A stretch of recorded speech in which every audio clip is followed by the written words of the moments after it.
दोस्तों नमस्कार, आप सभी सदस्यों का स्वागत है बी ऑफिसर मेक ऑफिसर्स परिवार में। जनगणना वाला टॉपिक चल रहा था, एक पार्ट हो चुका है इसका। इसके बाद ये दूसरा पार्ट अपन आज से शुरू करेंगे। ठीक साहब, ये पार्ट नंबर 2 है। कथा शुरू करते हैं पार्ट नंबर 2 की यहाँ से। इससे पहले ये साक्षरता तक अपन कर चुके थे।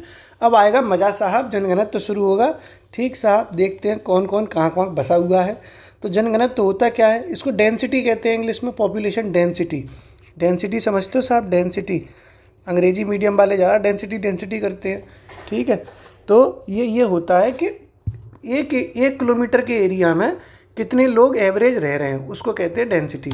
जैसे मान लो ये 1 किलोमीटर के एरिया में अगर 10 लोग रह रहे हैं तो 10 हो जाएगी, 20 रह रहे हैं तो 20 हो जाएगी इसकी डेंसिटी। ठीक है, उसी को क्या कहेंगे, जनघनत्व। इंडिया में जो 1 किलोमीटर के एरिया में लोग रहते हैं वो रहते हैं 382। तो इस हिसाब से 382 हो जाता है इंडिया का जनघनत्व। 382 व्यक्ति प्रति वर्ग किलोमीटर कितना हो जाता है, 382। लेकिन अगर स्टेट के हिसाब से बात की जाए कि स्टेट का हिसाब से कौन कौन कहाँ पर ज़्यादा बसा हुआ है, तो देखो मान के चलो जैसे ये है 1 किलोमीटर का एरिया, यहाँ पे अगर लोग फैल फूट के रह रहे हैं, दूर दूर रह रहे हैं तो जनघनत्व कम होगा। और यहीं घुचड़ पुचड़ करके रह रहे हैं, ये देखो एकदम बगल अगल में ही रह रहे हैं तो जनघनत्व ज़्यादा हो जाएगा। ये हो जाता है। ठीक है, एक ही कमरे में अगर 2 लोग हों, एक ही कमरे में 20 लोग हों तो अंतर आ जाता है कि नहीं आ जाता। तो बिहार में सबसे ज़्यादा जनघनत्व 1106। देख रहा है विनोद, कैसे घुचड़ घुचड़ के रहते होंगे लोग बिहार में। ठीक साहब, तो बिहार में 1106 के साथ बिहार नंबर 1 पे है जनघनत्व में, यानी बहुत करीब करीब लोग रहते हैं यहाँ पर। ये जैसे मान लो बिहार हो गया, बिहार में ये 1 किलोमीटर का एरिया इतना हो गया, यहाँ एक चिपक चिपक के रहते होंगे सब है। ठीक साहब, ठीक, तो बिहार में 1106 है नंबर 1। फिर ये वेस्ट बंगाल में है, पश्चिम बंगाल। ठीक है, फिर ये केरल में है और फिर ये यूपी में है। ठीक साहब, अगर ऐसे याद ना हो तो दोस्तों हमने तो ऐसे याद किया था बीपी का यूपी के नाम से। शॉर्ट ट्रिक बना लेते हैं, हमें दिन ज़्यादा दिमाग में रहता। बीपी का यूपी, भाई यूपी भी मैच हो गया, बीपी भी मैच हो गया। बीपी यूपी, बीच में का और है, बीपी का यूपी। आप लोग ऐसे लिख लिया करो, ठीक है, अपने कहीं पे, नहीं तो इसकी पीडीएफ में तो ये सब चला जाएगा, हट जाएगा। तो या तो कहीं लिख लेना कि यहाँ पे बीपी का यूपी डाल देना है।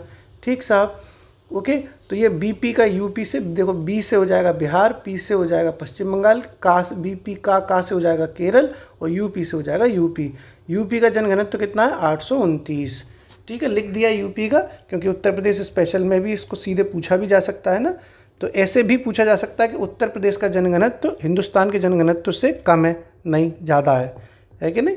तो स्टेटमेंट वाइज भी ऐसी चीज़ें आ सकती हैं। हो सकता है आंकड़े ही ना पूछे जाएँ, घुमा फिरा के चीज़ें आ जाएँ, तो हर चीज़ के लिए तैयार रहना है।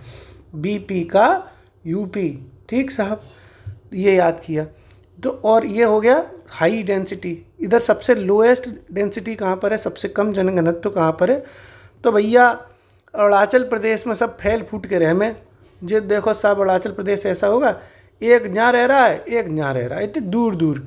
यहाँ से इसको एक ही घर में, ये देखो मैडम रह रही हैं, एक ही घर में ये सर रह रहे हैं।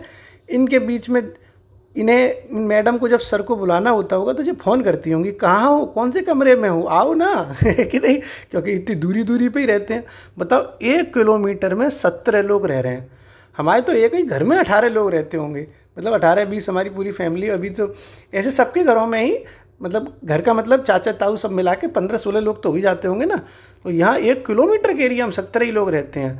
तो अरुणाचल प्रदेश का सबसे कम जनघनत्व 17। ठीक, फिर ये दूसरे नंबर पर मिजोरम है, तीसरे नंबर पर सिक्किम है। तीनों के तीनों ये नॉर्थ ईस्ट से ही हैं। तो ये याद ट्रिक में भी दिमाग में रखना है, मतलब दिमाग में रखने वाली बात तो ये भी है कि तीनों के तीनों नॉर्थ ईस्ट से हैं, क्योंकि पहाड़ी इलाका है, दूर दूर सब लोग रहते हैं। ठीक साहब, तो ये साहब अरुणाचल प्रदेश, मिजोरम और सिक्किम, ठीक, दूर दूर रहने वाले लोग हैं। तो कहते होते होंगे और मज़े में, है कि नहीं। तो पहले और दूसरे तो कम से कम याद हो ही जाता है ना, और मज़े में। और मतलब अरुणाचल प्रदेश, मिजोरम मतलब मज़े में।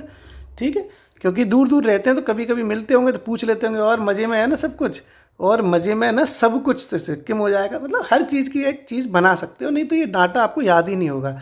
और मज़े में ना सब कुछ, तो सब कुछ सिक्किम, मज़े में मिजोरम और अरुणाचल प्रदेश। ठीक, और ये बीपी का यूपी तो है ही, बिहार से 1106 है और यूपी से 829 है। ठीक, देखो दोस्तों, हम सच बता रहे हैं, भूल जाओगे। और मज़े में सब कुछ लिख लेना अपनी कॉपी में कहीं, सही है। और मज़े में ना सब कुछ से सिक्किम, मज़े से मिजोरम और से अरुणाचल प्रदेश। ठीक साहब। आगे, महानगर में कुल नगरीय जनसंख्या। देखो, महानगर जो होते हैं उनमें जो कुल नगरीय जनसंख्या का कितने परसेंट निवास करती है? 42.61%। और महानगरी क्या होते हैं? जहाँ पर 10 लाख से ज़्यादा की आबादी निवास करती हो। महानगर क्या होते हैं? जहाँ पर 10 लाख से ज़्यादा की आबादी निवास करती हो। और इस वक्त महानगर में जो कुल नगरीय जनसंख्या का कितने प्रतिशत हिस्सा रह रहे हैं? 42.61%। एक आध डेटा दोस्तों याद करना पड़ेगा, मजबूरी है, क्या करें, मजबूरी का नाम महात्मा गांधी है कि नहीं। तो ये 42.61% कुल नगरीय जनसंख्या का महानगरों में निवास करती है। कितना करती है? 42.61%। देखो, एक भैया हुए थे मालथस भैया, जय मालथस की। मालथस बैठे बैठे ठलुआई में सोच रहे थे क्या किया जाए, तो इन्होंने एक सिद्धांत दे दिया। ठीक साहब, वो जनसंख्या से रिलेटेड है। तो इन्होंने एक दो बातें बताई। एक तो इन्होंने ये बताई कि जनसंख्या नियंत्रण का जो उपाय है, मतलब कैसे कंट्रोल होगी, तो ये होगी प्राकृतिक जन्म नियंत्रण से। ठीक है, मतलब ये हुआ कि बच्चे ही पैदा कम करो, प्राकृतिक जो जन्म हो रही है, नेचुरल बर्थ हो रही है, उस पर थोड़ा कंट्रोल रहे। ठीक है, ज़्यादा बच्चे पैदा करोगे तो भैया कैसे कम हो जाएगी। ठीक है, अब तुम शादी के बाद 10-10 12-12 कर दोगे तो कैसे जनसंख्या कम होगी। ठीक, हम दो हमारे दो पर टिके रहियो। ठीक है, हम दो हमारे दो पर टिके रहना। ठीक साहब, इससे ज़्यादा नहीं, इससे कम नहीं। ठीक साहब, एक वो कौन सी पंचायत वेब सीरीज आई थी ना, उसमें वो लिख दिया था उसने कि 2 बच्चे मीठी खीर, इससे ज़्यादा बवासीर। बड़ा विवाद हुआ था ना इस वाली, मतलब अच्छी वेब सीरीज़ थी, बड़ा मज़ा आया था उसमें। तो भैया ऐसी मान के चलिए, हम दो और हमारे दो। ठीक है, ज़्यादा धुआं मत मचा देना कि 4 से 10 12 कर मारो एक ही बार में। ठीक है, एक ही बार में। तो ये मालथस के अनुसार जनसंख्या नियंत्रण का प्रभावकारी उपाय प्राकृतिक जन्म नियंत्रण है। बुलाती है मगर जाने का नहीं। ठीक साहब, कितनी बुलाए, बच्चे 2 से ज़्यादा नहीं करने, बाकी कुछ भी करो कोई दिक्कत नहीं है, बच्चे 2 ही होने चाहिए। ठीक साहब, बाकी की मनाही थोड़े नहीं है, खूब करो, क्या दिक्कत है कि नहीं। आगे बढ़ते हैं। तो यही जो मालथस भैया हैं, इन्हीं ने एक और कथा शुरू करी थी अपनी, जिसको इनका जनसंख्या सिद्धांत कहते हैं। ये कहते हैं कि देखो, आबादी जो है, जनसंख्या जो है, वो जियोमेट्रिक रूप में बढ़ती है, गुणोत्तर क्रम में बढ़ती है। जियोमेट्रिक यानी गुणोत्तर क्रम में बढ़ती है। जैसे हम 1 थे, फिर हम 2 हुए। ठीक है, फिर हमने 2 ने मिलके 2 और नए पैदा कर दिए 4, उनने और 4 पैदा कर दिए, तूफान मचा दिया 8, फिर वो 8 ने मिलके फिर और देखो 16 कर दिए, फिर 32 कर दिए, फिर 64 कर दिए। इस तरीके से ये चीज़ें ऐसे ज्योमेट्रिक वे में बढ़ती हैं। लेकिन जो संसाधन है, जो रिसोर्सेज हैं, वो भैया ऐसे थोड़ा बढ़ते कि ज्योमेट्रिक, वो तो बढ़ते हैं अर्थमेटिक, अंकगणितीय रूप में। जैसे 1 AC लगवाई, फिर 2 AC लगवाई, फिर तीसरी AC लगी, फिर चौथी AC लगी। ऐसे भैया संसाधन तो एक एक करके बढ़ रहा है, लेकिन आबादी धुआं मचाते हुए 2-2 गुने में बढ़ रही है। तो ज्योमेट्रिक और अर्थमेटिक तो सब ये समझा होगा ना मैथमेटिक्स में। तो ये पूरी कथा किसने पेश करी? मालथस ने। ठीक है, मालथस चाचा हैं अपने, जिनने पहले तो जे कहा कि कंट्रोल करनी हो तो भैया नियंत्रण करो, वो प्राकृतिक जन्म नियंत्रण। और अगर ये नहीं तो क्या होगा कि आबादी तो बढ़ेगी ज्योमेट्रिकली, धाएँ धाएँ धाएँ धाएँ गोलियां चल जाएंगी। 1 2 2 का 4 4 का 8 4 का 8 8 का 16 16 का 32 32 64 64 का 128 है कि नहीं। लेकिन भाई साहब धुआं मचाएगा, क्योंकि संसाधन तो थोड़े ही थोड़े बढ़ रहे हैं।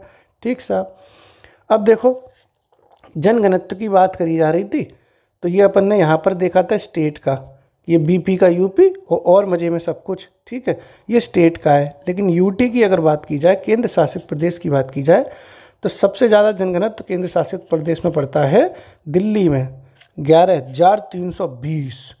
देख रहा है विनोद, 1 किलोमीटर के एरिया में 11,320 लोग रहते हैं। दिल्ली है, चिपक चिपक के रहते होंगे। आ जाओ तो तुम भी चिपक जाओ, है नहीं, चिपक चिपक के हैं क्या ना, चिपक चिपक के सब रहते होंगे साहब। हम रहेंगे दिल्ली में अब हम। ठीक है, हम चिपकना है। ठीक साहब, तो दिल्ली में 11,320। और सबसे कम कहाँ है? अंडमान निकोबार में 46 ही है बस। आइलैंड है, कोई यहाँ पड़ा है बीच पे, कोई दूसरे बीच पे पड़ा हुआ है। ठीक है, तो दूर दूर रहते हैं सब। अंडमान निकोबार में 46 है, जबकि दिल्ली में 11,003। हाईएस्ट दिल्ली में, न्यूनतम अंडमान निकोबार में। ठीक, ये UT का मामला समझ लिया। अब यार रिवाइज करेंगे। ठीक है, टेंशन मत लेना, रिवीजन चलेगा, आंधी मचा देंगे रिवीज कर करके। भारत की जनसंख्या विश्व की 17.5% है। इंडिया की जो आबादी है वो दुनिया की आबादी का 17.5% हिस्सा है, जबकि हमारा जो क्षेत्रफल है वो मात्र 2.4% ही है। कितना है? 2.4%। यानी हम दुनिया की आबादी की जो ज़मीन है वो हमारे पास 2.4% ही है, 2.4% ही है। लेकिन हमने आंधी मचा रखी है कि उस पर 17.5% लोग हमने पैदा कर दिए। मतलब हमने थोड़ी पैदा कर दिया अकेले, इतनी थोड़े हमारी आबादी, ठीक, मतलब हमारी अकेले थोड़े नहीं है, तुम्हारा भी इसमें पूरा पूरा सहयोग है, तुम्हारा, हमारा, हमारे ख़ानदान का, तुम्हारे ख़ानदान का, दुनिया का इसमें आदमी औरत जुड़ा हुआ है। तो आंधी तो मचेगी। 17.5% है। ठीक साहब। जनसंख्या कितनी है विश्व की? 17.5%। जबकि क्षेत्रफल कहाँ हमारे देश में? 2.4%। ठीक है। जन्मों के साथ ही हम साथ साथ हैं। हाँ, तभी तो साथ साथ है, तभी तो जो धुआं मचा रखा है। 17.5% हो गए हैं, तो और ज़्यादा हो गए होंगे। तो 2011 की जनगणना है। अब हम साथ साथ इसी तरीके से रहे तो जो कहूँ 50% ना हो जाए। अकेले हिंदुस्तान में हम अकेले ही साथ साथ करके धुआं मचाते हैं। ठीक है। ये लिख देता हूँ बीच बीच में, जन्मों के साथ ही हम साथ साथ हैं, ताकि ना खोपड़ी तुम्हारी टेंशन से फ्री हो सके। एडमिट कार्ड आ गए महाराज तुम्हारे, ठीक है, टेंशन मत लेना। जनसंख्या वृद्धि के स्वरूप को देखो साहब, एक टर्म होता है डेमोग्राफिक ट्रांजिशन, जनांकीय संक्रमण। का होता है जी? जनांकीय संक्रमण यानी डेमोग्राफिक ट्रांजिशन। ये होता है कि जैसे कोई जनसंख्या बढ़ती चली जा रही है, मान के चलो, ठीक साहब, आबादी बढ़ रही है, तो उसमें एक लॉन्ग टर्म में आबादी में एक चेंजेस देखने को मिलेंगे।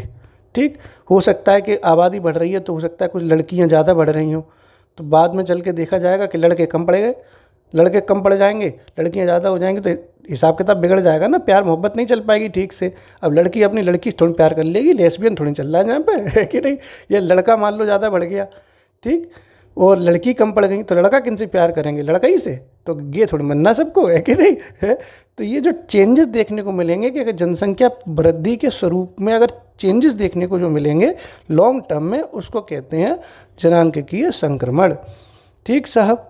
प्यार हुआ, इकरार हुआ, प्यार में फिर क्यों डरता है दिल? तो ये अपोजिट जेंडर में प्यार हो तो ज़्यादा अच्छा लगता है।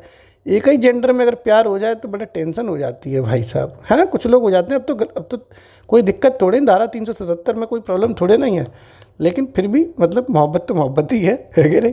तो ये नगरीकरण का अवरोही क्रम देखते हैं अपन। अवरोही का मतलब होता है डिसेंडिंग ऑर्डर।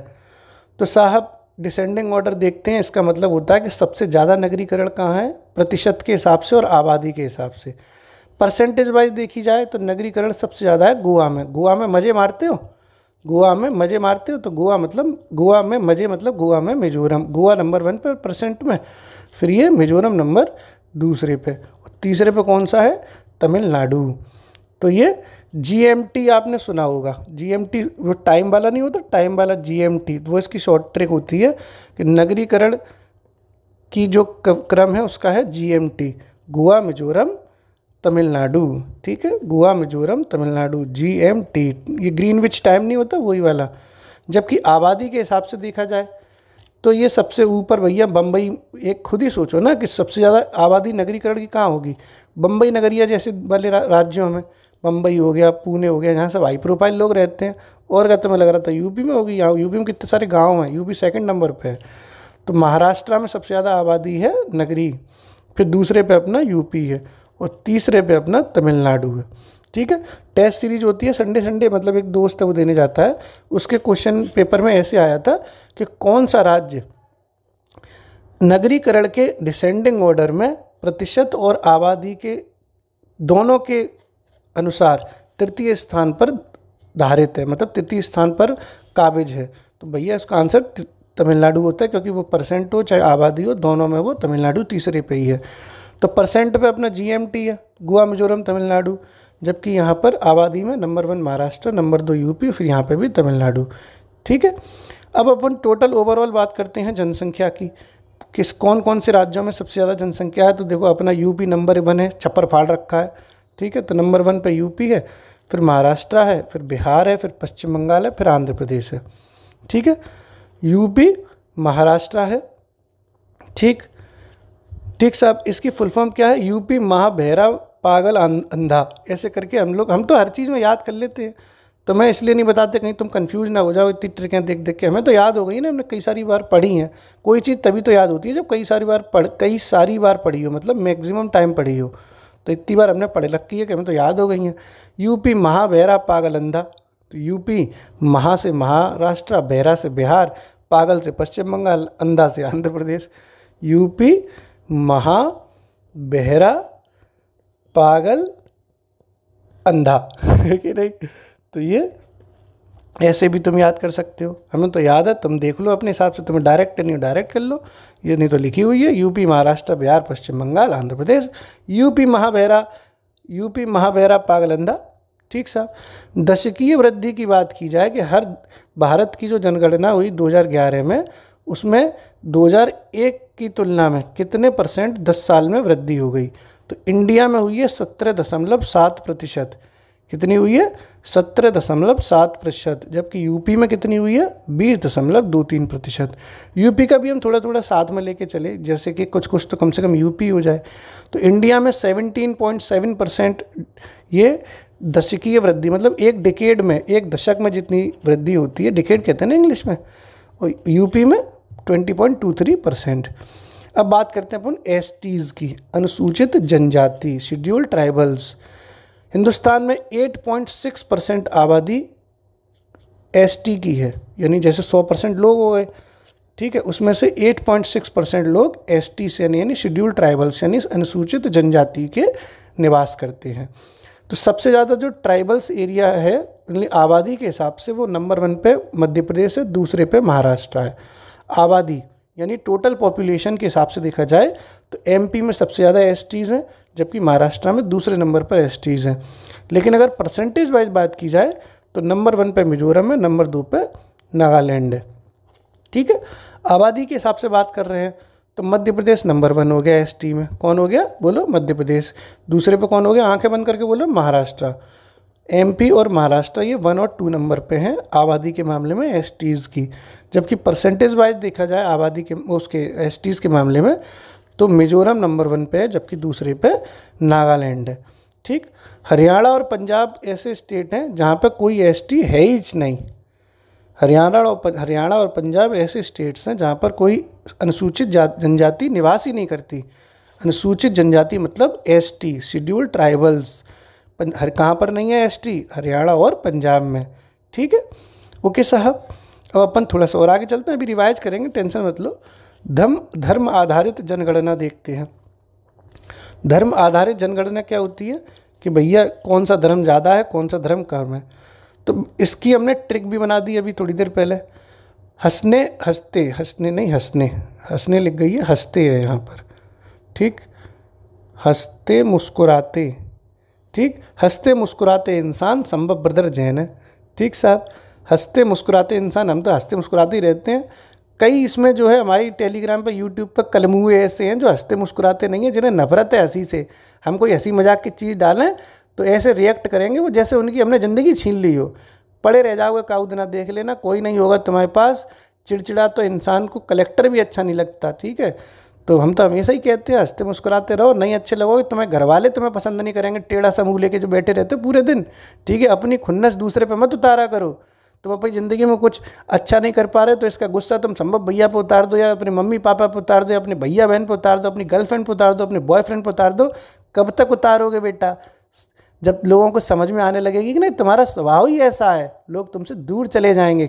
हम तो डिलीट कर देते हैं ऐसे रिश्तों को, जाओ ऐसी तैसी में।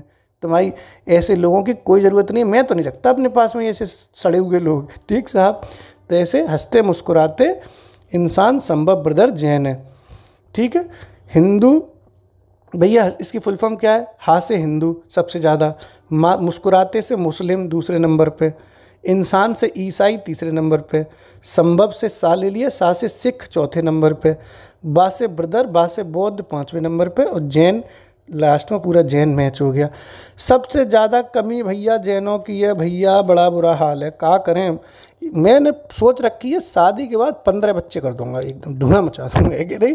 15 और 15 को करेंगे, फिर थोड़ी जैनों की जनसंख्या बढ़े, एकदम एक तो विलुप्त ना हो जाए, कहीं IUCN की कैटेगरी में ना आने लगे। इंडेंजर्ड हो गए भैया जैन लोग, बहुत कम है यार, बिल्कुल ही सबसे आखिरी पे है। बड़ी बुरा हाल है साहब। तो हंसते मुस्कुराते इंसान संभव ब्रदर जैन है। हिंदू मुस्लिम ईसाई सिख बौद्ध जैन, हंसते मुस्कुराते इंसान संभव ब्रदर जैन है। ये ट्रिक से याद कर लो, नहीं तो इनमें कंफ्यूज हो जाते हो। हिंदू मुस्लिम का तो आइडिया रह ही जाएगा नंबर 1 नंबर 2, जैन आखिरी है जो पता होगी, इनमें कंफ्यूज ना हो जाओ कि यार सिख पहले था कि बौद्ध पहले था, है ना। तो इसलिए ट्रिक है हंसते मुस्कुराते इंसान संभव जैन ब्रदर है।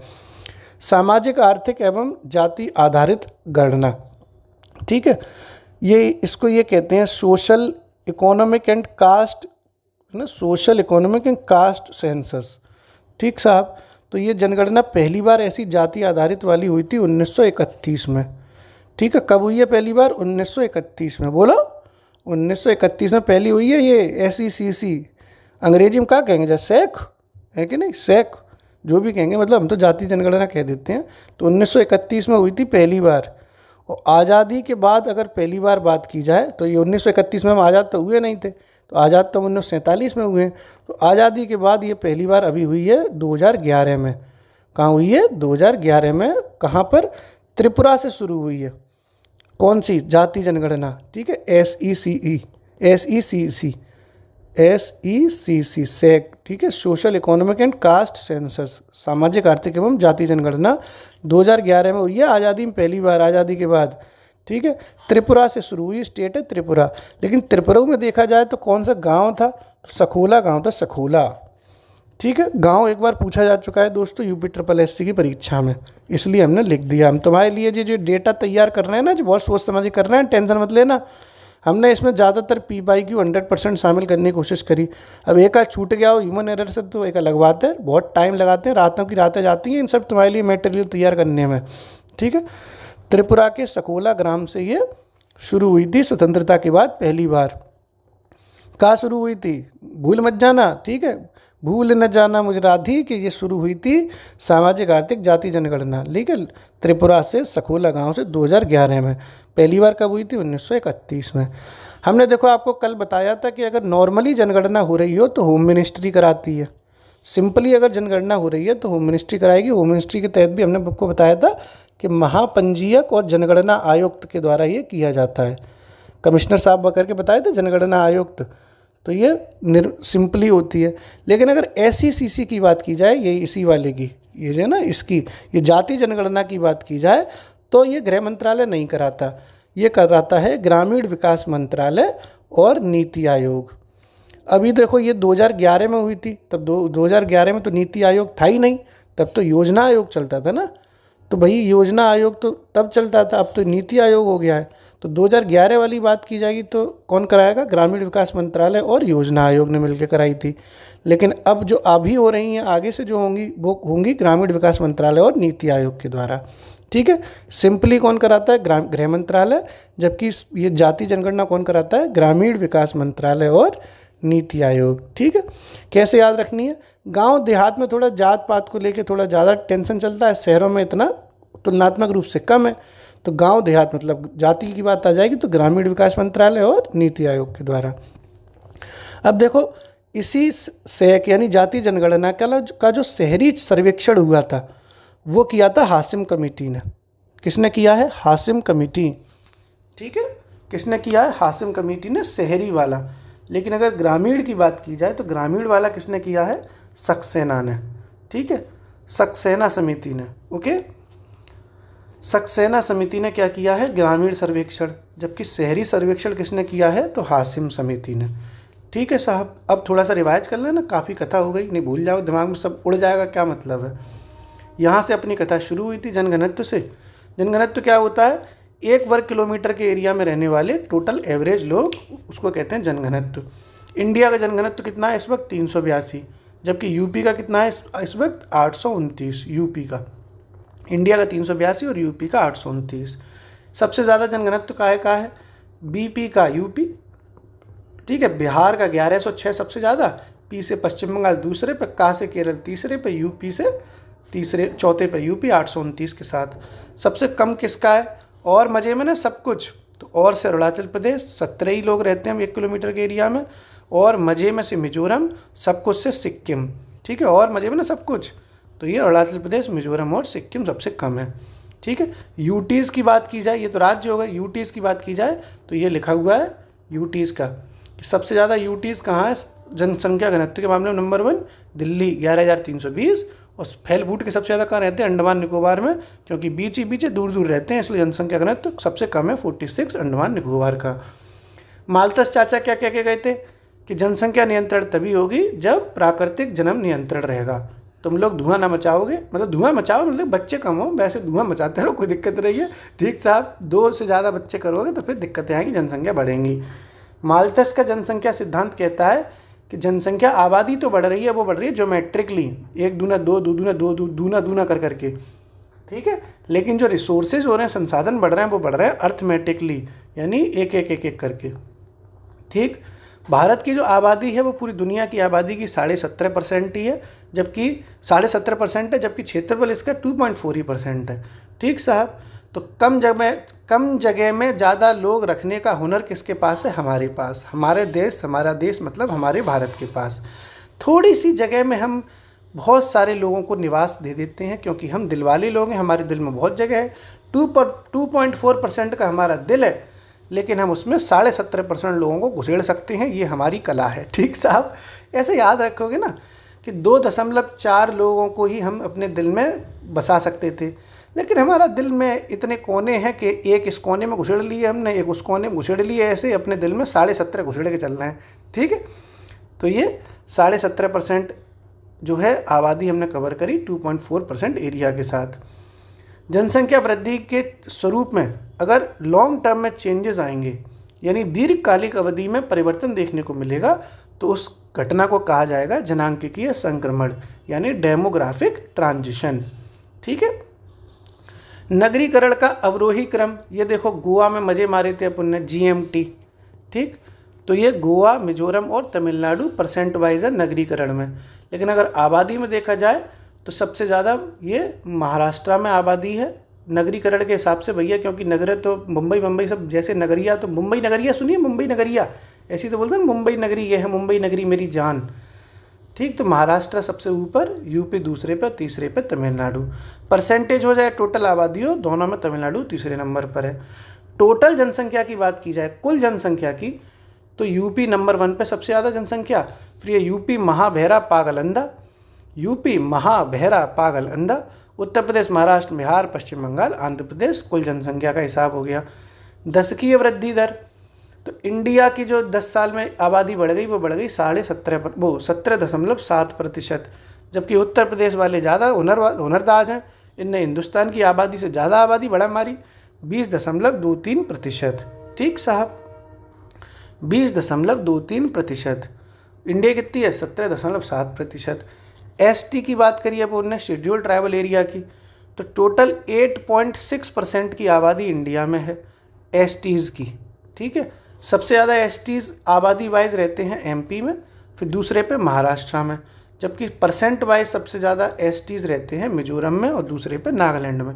देखो ये नॉर्थ ईस्ट स्टेट्स हैं, हो सकता है आप घूमने ना गए हो, वहाँ पे ज़्यादातर लोग STs हैं, ट्राइबल्स हैं ना, पहाड़ी एरिया है वो पूरा, पिछड़े थोड़े से लोग रह गए वो पहाड़ वहाड़ में, मतलब वो दुर्गम इलाके हैं, वहाँ तक डेवलपमेंट लेट पहुँच पाया, तो वो ट्राइबल्स एरिया ही है।